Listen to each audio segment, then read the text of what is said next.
Moica moi! Vamos começar agora a gravação do nosso primeiro podcast educacional. Esse podcast que tem como objetivo fomentar a colaboração entre professores através da divulgação de novas teorias, boas ideias e novas práticas relacionadas à educação. Meu nome é Damione, eu sou professor do Instituto Federal de São Paulo e eu não estou sozinho aqui hoje. Opa, tudo bom, gente? Eu sou Diego Lieban, professor do Instituto Federal do Rio Grande do Sul. Eu atuo na área de matemática. Vou passar a bola aqui pro Vico, meu amigo. Boa tarde, gente. Meu nome é Vico. Eu sou do Instituto Federal do Norte de Minas Gerais. Sou engenheiro agrícola e atuo na área de agroecologia. Vou passar agora pro Rodrigo. Meu nome é Rodrigo, sou do Instituto Federal do Espírito Santo, trabalho na área de engenharia de software e lá desenvolvo um projeto lá chamado LEDs. Fala galera, beleza? Sou Júlio Parre, do campus Duque de Caxias, do Instituto Federal do Rio de Janeiro. Trabalho na área de química analítica, mais especificamente química instrumental. Para você que está nos ouvindo entender o contexto onde nós estamos, nesse momento, estamos fazendo parte de um programa promovido pela CETEC em parceria com a CNPq, chamado VET, Teachers for the Future. Todos aqui que estão falando, estamos nesse momento na cidade de Hämeenlinna, no interior da Finlândia, conhecendo as melhores práticas, do sistema finlandês, para que nós possamos, de uma certa forma, aproveitar essas ideias e levá-las para o Brasil, melhorando a qualidade do nosso ensino. Audio Jungle.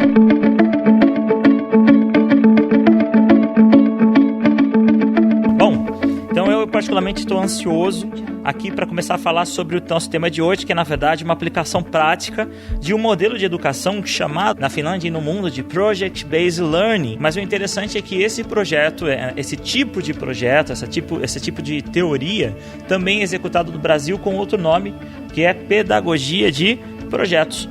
Eu gostaria então que nós pudéssemos começar essa nossa conversa, primeiro entendendo o que é essa pedagogia de projetos, ou então o que é o Project Based Learning, para depois disso a gente começar a falar sobre o projeto em especial sobre o qual nós vamos falar hoje. A ideia é que a gente esteja sustentado numa metodologia, se eu posso dizer assim, centrada no aluno. Talvez essa seja a essência maior da iniciativa ou da ação, O aluno aparece como centro da proposta, Então ele contraria um pouco aquela lógica que a gente está acostumado de que o professor vai para a sala de aula, e despeja um tanto de conteúdos e o aluno é reprodutor daquilo. Então o aluno é atuante, de fato. Quando a gente fala sobre uma pedagogia centralizada no aluno, o que significa isso para você, Rodrigo? Significa que o aluno ele não é somente um receptor passivo de conhecimentos, teorias que foram definidos por outras pessoas. Ele faz parte da construção disso.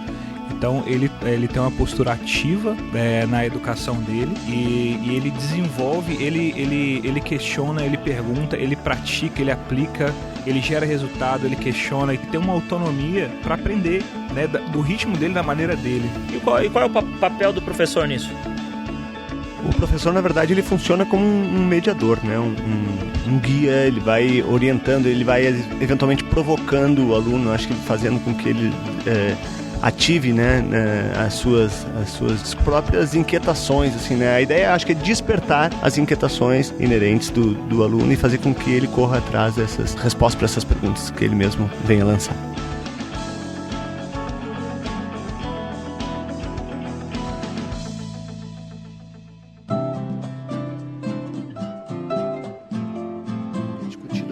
Visto aqui na Finlândia, no PBL, e que eu fico realmente muito interessado, porque às vezes um aluno, por exemplo, vou dar o exemplo da disciplina que eu trabalho, às vezes o cara adquire conhecimento, e no ensino profissional eu penso muito no desenvolvimento de competências, Nos moldes tradicionais ele pode ir muito bem, mas muitas vezes ele não desenvolve competências naquela área para atuar no mercado de trabalho. Então isso eu acho que é muito bacana e tem me chamado muita atenção no PBL. São características que são marcantes do PBL, só que a definição de PBL eu acho que não é só essa, tem mais algumas características que a gente não citou. Isso aqui é a minha opinião, que o Vico tá caladinho, vou perguntar para ele. Para mim, o aprendizado baseado em problemas é uma coisa mais próxima à vida, uma coisa mais próxima do real.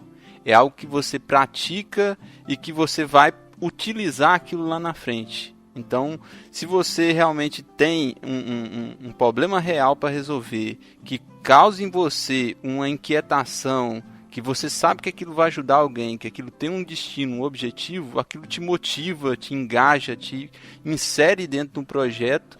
E esse aprendizado é um aprendizado que a gente vê a razão, a motivação. Então a energia das pessoas estão concentradas dentro daquele problema ou dentro daquele projeto. E o professor ele é visto como um facilitador, alguém que vai estar ali orientando, que vai estar ali realmente instigando, motivando os alunos. Não é possível, a gente já discutiu isso bastante, não é possível você ver o Project Based com a ausência do professor como facilitador da questão. O aluno vai estar, logicamente, no centro do problema, ele vai ser ativo, vai poder participar, vai poder engajar, mas a gente tem uma estrutura que possa realmente viabilizar que isso aconteça. É engraçado assim porque quando fala de PBL, às vezes dá a entender que a gente está indo contra o ensino tradicional, e não é. Porque toda a questão do conteúdo teórico também pode ser abordada. A gente muda só o formato. No lugar da gente chegar lá e cuspir o conteúdo para o aluno sem o aluno ter vivenciado problemas, a gente coloca o aluno para vivenciar problemas dentro de um projeto. E um projeto, quando fala de um projeto, é uma conjuntividade que tem que gerar um resultado no final, né? Um serviço, um produto ou um resultado qualquer. À medida que o aluno vai vivenciando problemas, né? Vai vivenciando situações, a gente vai abordando o conteúdo. Então pode ter aulas tradicionais misturadas com o PBL. Isso não é um impedimento. A gente não está falando de coisas antagônicas, a gente está falando de maneiras diferentes de ensinar, que é complementares.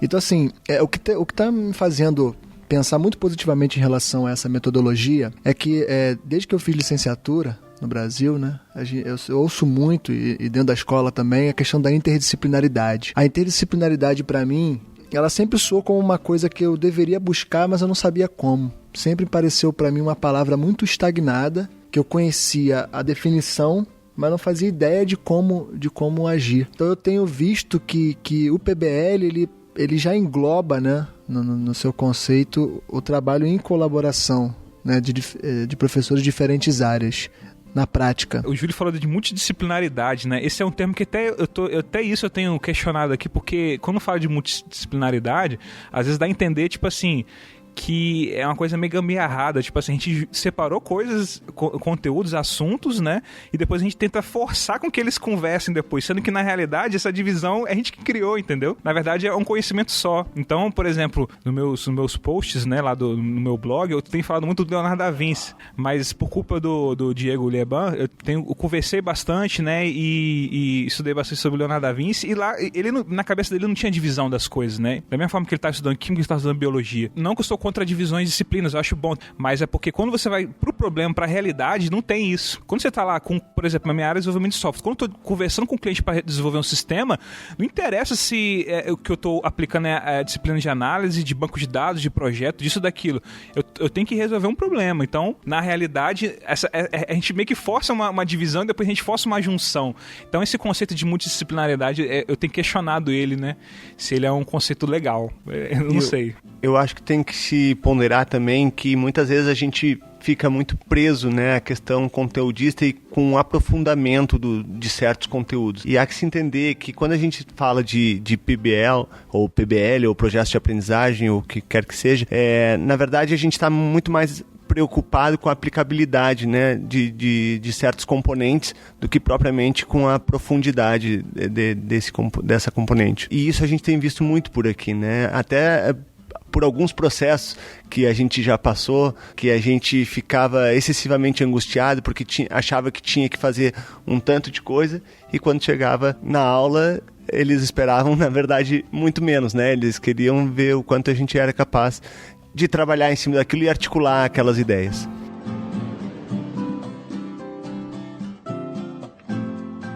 Legal. Bom, a gente já falou bastante sobre PBL.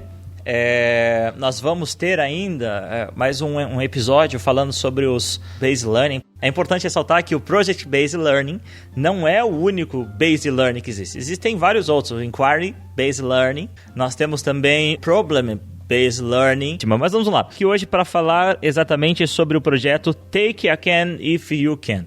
Nome bonito. Essa iniciativa, pelo que eu entendi, veio do Diego, é isso, Diego? Não, isso não é uma iniciativa minha. Isso foi resultado de um conjunto de conversas que surgiram aqui. Então, nós tivemos primeiro uma vivência aqui, então logo chegamos na Finlândia, a gente pôde ter essa oportunidade de ver como eles trabalham com a questão da reciclagem.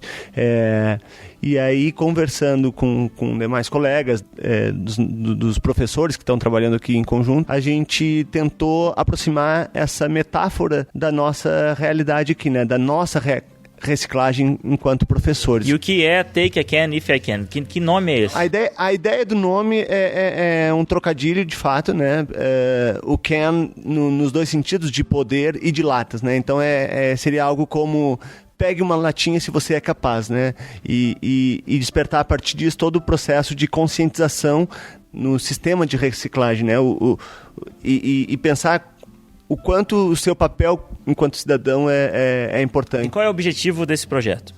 O objetivo desse projeto em primeira instância, tentar levar uma amostra do que, de fato, é um Project-Based Learning, um projeto de aprendizagem para a nossa realidade de lá. Então quer dizer que esse projeto ele não é para ser... Você não quer reciclar latas lá, por exemplo. Você quer, na verdade, dar um modelo de aplicação do Project-Based Learning, é isso? A partir de um tema gerador, né, relacionado com os problemas do século XXI. Esse problema gerador seria a reciclagem de latas. A reciclagem de latas e garrafas em geral, né? A gente usa no nome a brincadeira da lata, mas não precisa ser lata. Mas não precisa ser lata. Só complementar, assim, explicar em outras palavras, né? Porque a gente, interessante assim pra gente aqui nesse aperfeiçoamento é que a gente meio que volta a ser aluno, né? Muito. Então, é um exercício pra gente voltar a ser aluno, né? E ao mesmo tempo sendo professor. Então, esse projeto a gente criou pra gente não ficar teorizando só o PBL, a gente vivenciar o PBL. Então, foi iniciativa nossa que surgiu, mas o Diego acabou tomando mais frente. E a gente tá meio que assim pra gente experimentar. Então, ver na prática, né, como que funcionaria o PBL. É isso, né? Deixa eu ver se eu entendi. Então, nós como professores, nós estamos aprendendo diversas metodologias novas. É isso, né, Vico? Estamos aprendendo diversas metodologias novas. E uma forma, então, de praticar isso que nós estamos fazendo, como fruto da prática desses novos conceitos que nós estamos aprendendo, que surgiu o Take I Can, If You Can. E a ideia, só complementando o que foi dito antes, tentar experimentar na prática como a gente é capaz de lidar com a multidisciplinaridade. Importante é porque, além de vivenciar, eu acho que a gente vai aprender melhor dessa forma. Os nossos colegas no Brasil estão muito ansiosos, né, para saber o que a gente está fazendo aqui, o que a gente vai conseguir levar para lá, o que a gente vai propor. E está muito claro, assim, para mim, pelo menos, que a Finlândia não faz nenhum milagre, né? Não existe nenhum pó mágico, mas eles aplicam, eles têm aplicado as metodologias trabalhando em uma rede de colaboração. Então isso vai ser uma forma de mostrar que não existe um pó mágico, é apenas trabalho, apenas aplicação, e mostrar com um exemplo, né? Não mostrar só num slide assim o que a gente viu, definições de metodologias, né, Vico? Sim, senhor, eu acredito. Acho que a gente, né, realmente, quando a gente pensou no projeto, a gente realmente vivenciou uma situação real e é interessante entender como que os finlandeses encaram esse problema, por exemplo, o problema da reciclagem, de forma muito de frente, encaram cara a cara e conseguem resolver problemas no âmbito de país. Então eles... Assim, um ponto que o Júlio falou da colaboração, né? Porque, e falou da questão do pó mágico finlandês. Realmente, assim, uma das nossas maiores experiências aqui, eu acho que tem sido isso, né? Ver que, na verdade, não existe pó mágico. Hoje eu estava conversando com o Brian, que é um dos professores daqui, ele falou que o professor finlandês e o brasileiro, na verdade, não tem nada de diferente, né? O professor brasileiro é muito bom, né? Às vezes a gente subestima, ele tem muitas qualidades. A gente tem o hábito de supervalorizar as coisas que não são do nosso Brasil, exatamente, né? E ele falou que a questão por que funciona a educação aqui? Ele falou que é a questão da colaboração. né? Então, não adianta nada. O método PBL já existe no Brasil há anos, né? Já é usado e tudo mais, né? Aqui na Finlândia não é novidade, não é criação finlandesa, né? Diferente da sauna. Mas assim... A sauna, ela é finlandesa, né?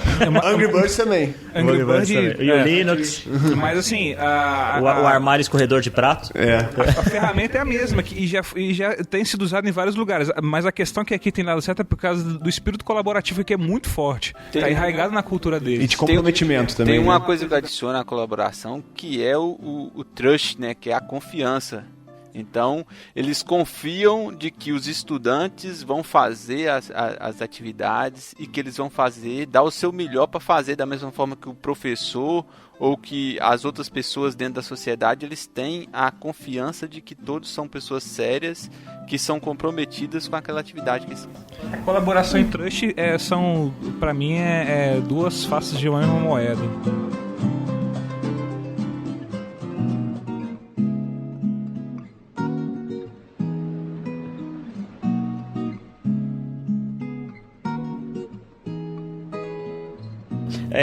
Vamos lá, vamos continuar o assunto. Então, Take a Can If You Can.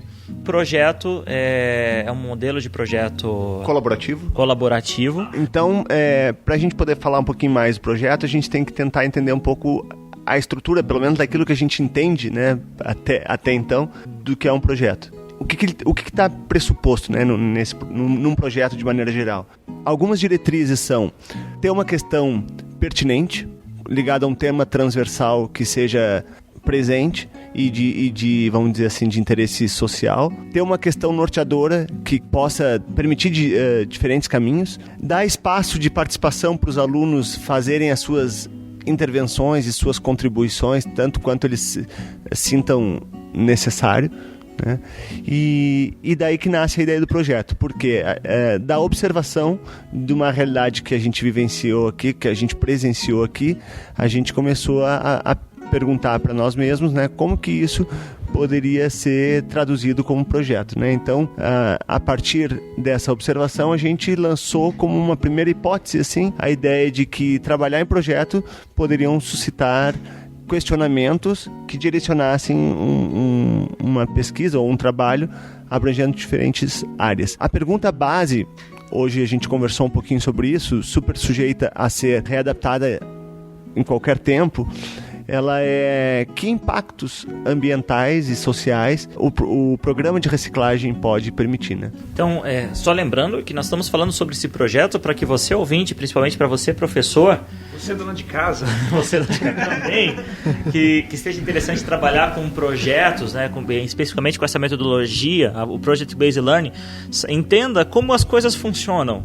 Nosso objetivo não é necessariamente que você leve esse projeto, como nós estamos falando aqui, para executar na sua escola, na sua sala de aula, de maneira mas sim para que você... Não impede também, né? Nada impede. Exatamente. Mas a ideia principal é que você entenda como isso funciona e para que isso possa lhe dar trabalhos. Só antes de eu continuar falando sobre essa problemática, eu pesquisei quando a gente estava refletindo sobre esse fato, sobre a problemática da reciclagem de latinhas especificamente, e eu achei um assunto bastante interessante porque é algo muito relevante no nosso país. Não sei se vocês sabem, mas desde o ano de 2001, o Brasil é campeão mundial de reciclagem de latas. O Vico vibrou aqui. O Vico fez yes aqui, né? Bom, é mais do que tetra, né? Mais de 10 anos na liderança mundial. Eu tenho um dado aqui, já é defasado, ele não é novo, ele é uma pesquisa que foi realizada em 2011, foi publicada aí no início de 2013, que fala que o Brasil ele recicla já há um tempo atrás, né? Já há alguns anos atrás, ele já reciclava 98,3% das latinhas que são produzidas na nossa nação. Ou seja, é praticamente quase tudo. Ele é seguido exatamente da Alemanha, que recicla 96%, da Finlândia, que está em terceiro lugar, com 95% das latinhas, e do Japão, com 92,6%. Isso é de quando? Desculpa, Damitro. Esse é um dado de 2011. O interessante é que os 4 países que vêm após o Brasil, juntos, produzem um terço da quantidade de latinhas que é produzido no Brasil. muito no Brasil. Pois é refrigerante, espero, né? Bom, acho que não, mas tudo bem. Mas esse dado, essa informação veio da Abralatas, que é a Associação Brasileira dos Fabricantes de Latas de Alta Reciclabilidade, e da ABAL, Associação Brasileira de Alumínio. E só por curiosidade, em relação à reciclagem de latinhas no Brasil, eu tô parecendo Ibope hoje, né? Tô parecendo lá no Jornal Nacional que fica dando estatística. Mas só para vocês terem uma ideia, só em 2011 foram recicladas 2,1 milhões de latas por hora. São aproximadamente 18 bilhões por ano. Ou seja, 350 mil metros cúbicos de alumínio prensado, que é equivalente a 30 edifícios de 10 andares. Cara, o Diego já elaborou uns 5 exercícios de prova. Exatamente, de matemática. é engraçado, você sacou o meu pensamento. Acontecendo. Você estava falando dos dados e eu estava pensando quantos direcionamentos isso pode dar, né? Então, primeiro, a questão econômica, né? Então, isso seria um trabalho excelente de gerenciamento, de logística. Obviamente, para não deixar escapar minha área, a questão matemática da coisa, né? Quando você discute volume aí, né? Quanto que uma latinha... quantos metros cúbicos, né? Ou quantas latinhas a gente pode ocupar num metro cúbico. A questão da química também, acho que se faz bastante presente na questão, o Júlio pode falar com mais propriedade, do processamento do alumínio, né? Processamento de reciclagem. Cara, isso dá abertura para muito. Dado relevante é que existe uma diferença econômica em relação ao lugar onde você está no Brasil. Por exemplo, em São Paulo, um reciclador de latinhas, alguém que trabalhe somente com isso, aquele catador de latinha que você vê na rua, ele ganha em média R$ 1.500 por mês. Já no Nordeste, isso cai muito. Isso vai de 400 a 800 reais. Por que é tão pouco? Então é uma questão que pode ser levantada no PBL, nas aulas aí de sociologia ou alguma coisa nesse sentido, né? Tentar justificar por que essa diferença é tão grande em São Paulo e do Nordeste. Ao mesmo tempo que é um motivo de orgulho para a gente, que a gente tem realmente essa porcentagem de reciclagem muito alta, a gente tem uma matriz que é diferente dos demais países que você citou. A gente recicla muito latinha, mas a gente transfere a nossa responsabilidade sobre o lixo. O que acontece? No Brasil, a pessoa que utiliza da latinha, verdadeiramente, ele não é o reciclador. Por que acontece no Brasil? Que a gente tem subempregos gerados a partir da indústria do lixo. Aquele lixo, ele tem um valor comercial e existem pessoas que têm esse emprego de catar latinhas para que aquilo possa ser convertido em dinheiro. Então, é um motivo de orgulho a gente reciclar? Sim. Ajuda o ambiente? Sim. Mas é uma preocupação nossa porque a reciclagem no Brasil, ela não acontece a partir da responsabilidade das pessoas que compraram aquela latinha com aquele líquido dentro. E sim a partir de uma subindústria ou de uma indústria que não remunera as pessoas, não contrata pessoas, não tem trabalho formal, não tem carteira assinada, agregada àquele valor comercial do produto. No Brasil, a gente precisa de aproximadamente 84 latinhas para formar 1 quilo e você recebe 80 centavos por quilo. Aqui você recebe 15 centavos de euro por cada latinha que você devolve. Você recebe não, você tem o seu dinheiro de volta, porque você pagou por aqueles 15 centavos. Você mesmo, né? Se você não retornar, você está jogando seu dinheiro fora. Esses aspectos assim que o Vico falou, que são um pouco assim, até mais sociais, né? Às vezes, por exemplo, eu dou aula da área de desenvolvimento de software, às vezes não tem como abordar isso. Quando a gente trabalha com PBL, e no caso, que é o nosso caso que a gente está testando aqui, envolve outras disciplinas, então envolve questões que fogem da nossa área. Isso é interessante, porque a nossa questão norteadora, qual que é mesmo, Diego? É a questão do impacto ambiental e social, né? Impacto ambiental e social. A partir disso a gente vai gerar várias questões e vai chegar, por exemplo, várias questões computacionais que são referentes aos problemas que eu quero resolver. Mas eu não perdi o todo, entendeu? Eu não perdi o macro da questão, que é a questão ambiental social, no caso desse projeto. Então, o aluno que está desenvolvendo o projeto, ele não só ele lida com vamos dizer assim, eu vou ser bem dramático assim, né? Ele não só lida com a frieza da computação, né? Mas ele também ele tem a parte mais assim, mais humana. que é a parte social. Então isso para mim é uma formação completa, né? É justamente essa ideia do PBL, que é trabalhar várias disciplinas de forma integrada, não é? Quais são as disciplinas, por exemplo, que a gente pode integrar? A gente acabou de ver aí a questão social, que é abordada em qual disciplina geralmente isso é abordado, a questão social? História, sociologia, filosofia, ética, né? Que mais? A gente aborda a matemática aí, que nem você acabou de falar, em relação a volumetria, questão do própria leitura, né, da máquina. Aliás, só pegando o gancho do que o Vico falou antes, hoje a gente fez um brainstorming aqui e uma das questões que surgiram, entre as questões que surgiram, foi o questionamento do porquê no Brasil não se implementou até hoje esse processo com máquinas, né? Esse modelo, né? Esse modelo. De quem é a responsabilidade?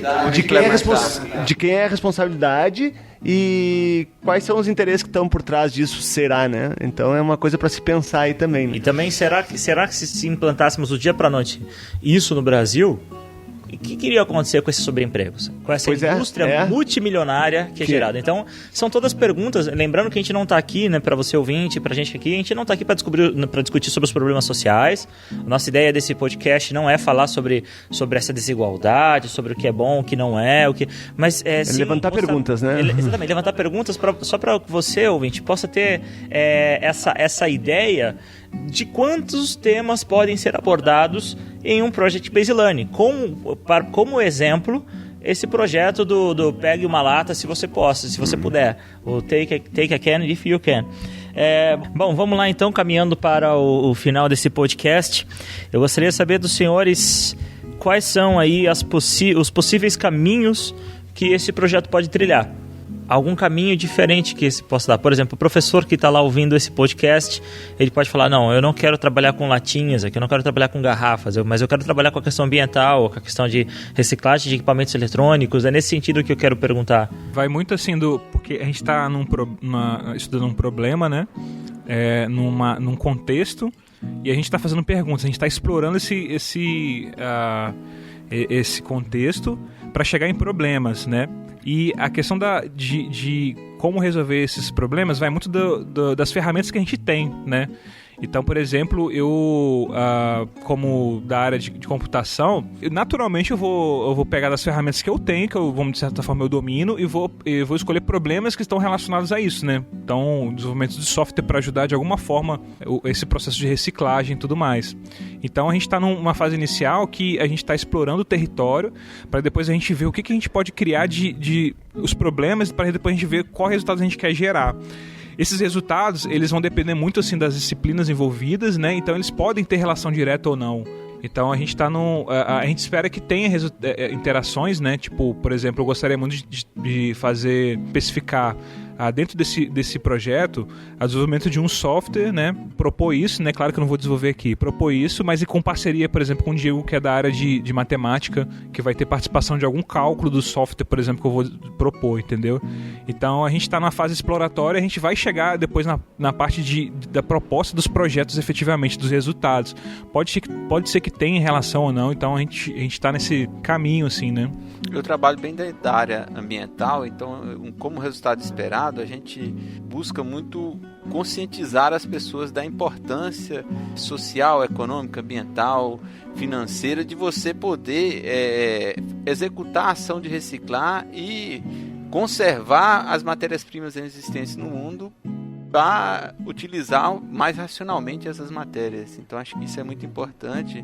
Nós trabalhamos todos aqui, somos professores trabalhando na área de educação, e é importante que a gente passe essa mensagem à frente, passe para os estudantes, sejamos multiplicadores desses conhecimentos, desses bons conhecimentos.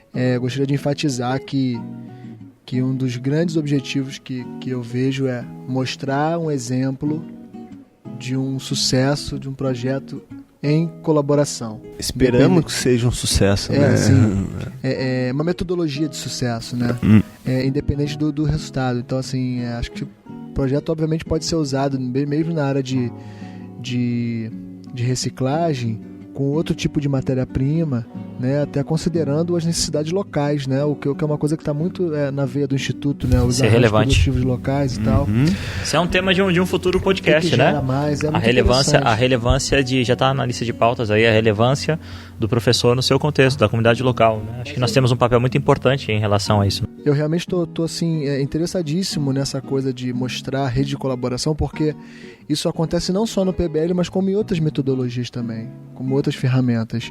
E é uma coisa que eu acho que falta muito nos estudos, é trabalhar em colaboração. Ótimo, concordo. E para encerrar então aí, quais são aí os possíveis meios de avaliação? Se nós vamos dar para os nossos alunos um projeto baseado aí, uma disciplina, um aprendizado baseado em projetos, como que nós podemos avaliar o desempenho dos nossos alunos, sendo que as atividades que eles vão fazer não são feitas na forma de prova? Por exemplo, quando nós vamos passar atividade para os nossos alunos, geralmente nós pedimos para que ele traga um papel impresso ou para que ele preencha os campos vazios de uma avaliação, e é muito fácil, nós avaliamos o nosso aluno de 0 a 10. Porém, quando nós vamos executar um projeto, por exemplo, de reciclagem de latinhas, é interessante que nós tenhamos também novos mecanismos de avaliação. Mas aí, reforçando, não necessariamente a gente vai excluir prova, excluir nota, essas coisas todas, né? Mas é porque aqui a gente tem visto, né, que a avaliação ela não é só somativa, né? De você chegar e atribuir um valor, mas também tem a formativa, que é o feedback constante ao aluno para saber se ele está certo ou errado. Quando chega num processo de aprendizagem que o aluno ele é mais proativo, né? Ele está ele tá mais assim, autônomo, é muito importante o professor estar junto dele para estar direcionando, né, na prática ali, na vivência dele, se ele está indo para o caminho certo ou errado. Então a avaliação ela acontece todo o tempo. A avaliação ela vai ter suas particularidades de acordo com a área. Então, só para tentar ilustrar um pouquinho no que diz respeito à minha área, por exemplo, que é a matemática, se eu consigo avaliar a capacidade do aluno de argumentar, né, ao longo do processo, ou de criar,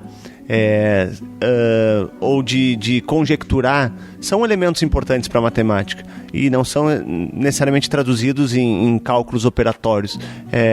Isso pode compor a minha avaliação de formação, né? Na química, a capacidade do aluno de analisar,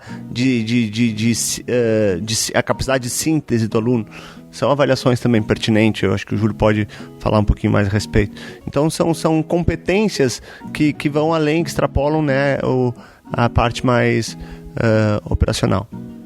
Também, só complementar, né, quando a gente fala de PBL, o aluno ele está tendo uma formação muito mais global. Então ele não está só preso no conteúdo, ele tá aprendendo competências que vão do conhecimento, no caso teórico, mas também competências práticas, né, e competências que a gente fala aqui para a vida, né, o BIM que a gente fala, né, que são, por exemplo, ele saber refletir, né, igual o Diego estava falando. Então o PBL é uma ferramenta mais poderosa. Então geralmente ele é usado quando você tem um currículo baseado em competências, né, não só baseado em conhecimento. Então e hoje se fala muito disso, assim, né, usa a Finlândia como exemplo, tal, aquela coisa toda, né? Então ele exige maneiras diferentes de você avaliar. Quando você considera essas competências, você tem que ter maneiras diferentes de avaliar, né? Avaliar o seu aluno está sabendo fazer, né, a prática daquilo, né? E se o aluno está adquirindo, por exemplo, esses conhecimentos mais para a vida, tipo assim, trabalho em grupo, proatividade, comunicação, reflexão, as coisas como essas, né? Empatia. A competência está muito ligada também até a questões que a gente tem até como subjetiva dentro do processo, como, por exemplo, a postura profissional, como esse cara vai chegar lá para encarar o mercado de trabalho. Então, acho que no currículo baseado em competências a gente consegue avaliar melhor isso. Eu acho interessante que um rapaz chamado Edgar Dale, ele publicou no Twitter dele uma imagem, uma pirâmide, que mostra após 2 semanas o que o aluno ainda lembra, como que o aluno ainda recorda. E no topo dessa pirâmide diz que depois de 2 semanas o aluno ele só vai se lembrar de 10% daquilo que ele leu. Então, o que o aluno lê depois de 2 semanas, ele só lembra de 10%. Quando o aluno ele ouve, ele se lembra 20%. Após 2 semanas, ele resta ainda a lembrança de 20% daquilo que ele ouviu. O que ele vê, as coisas que ele vê, são 30%.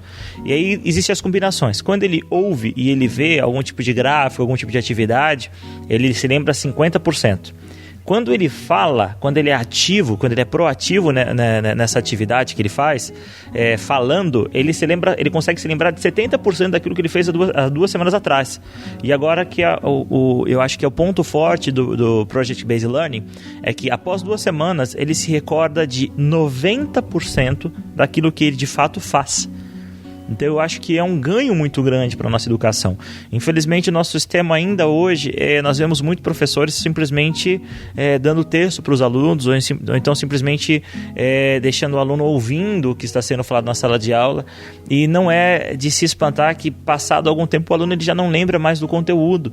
Então, se a prova que o professor for aplicar, ela for demorar mais do que 2 semanas, provavelmente o aluno ele não vai ser muito bem, ele não vai lembrar muito bem aquele conteúdo. Por isso que tem aquele desespero de ficar lendo e decorando as coisas até o último minuto da prova, né? Às vezes você vê aluno seu na porta da sua sala de aula, quando você vai aplicar uma avaliação formal, no papel. Desesperados. Lendo, relendo e tentando decorar.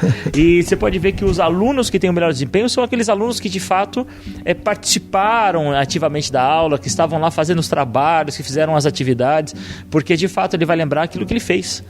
Só para pegar o gancho aí, o Rodrigo tem pegado no meu pé, porque eu vira e mexe evoco muitas frases feitas, né, que eu tenho visto por aí. Mas uma das que me chamou muita atenção, eu vi lá em Tampere. Conte-me e eu esquecerei. Ensine-me e eu devo lembrar. Envolva-me e eu estarei aprendendo. Depois dessa só resta terminar, né, cara? Foi muito bonito isso, não?